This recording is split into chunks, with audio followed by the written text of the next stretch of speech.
few weeks ago, I was able to go to a screening of The Giver, and as a fan of the book, I was a bit excited to say the least, but boy, was this movie incredibly disappointing.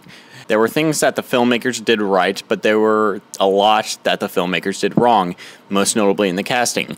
Katie Holmes and the two actors who played Jonas's friends give almost laughable performances.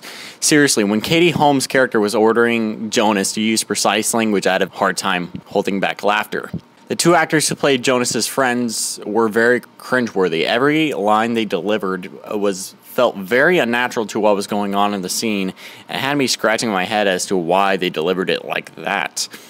As for Meryl Streep, she is incredibly underused in this movie. At times, I feel like the filmmakers were using her name as a selling point just to get asses in the seats.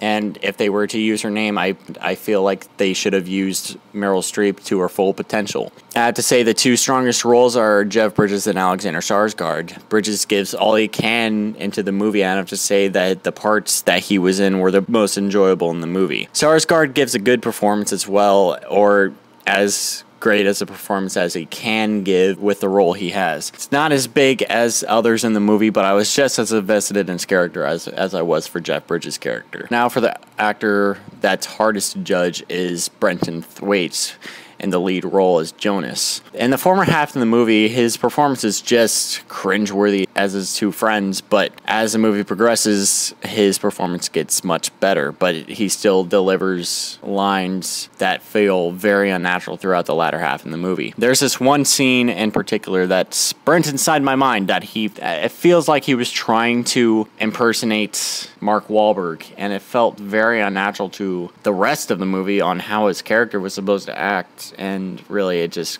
took me out of that scene. And for any of those who are wondering how Taylor Swift did, she is barely in the movie. I'm pretty sure the filmmakers use her name as a selling point as well. As for what else they did wrong, they add a few things in the movie that were not in the book. Now, that's understandable considering this is a movie adaptation of a book, but they add these things and they all feel completely forced and unnatural to the story. I really wanted to enjoy this movie, but with all the almost laughable and unnatural performances, the movie did not even come close to my expectations. Yes, Jeff Bridges is great in the movie, and Alexander Skarsgård was as well, but they were not enough to save this movie in the least bit. I am giving The Giver a 4 out of 10.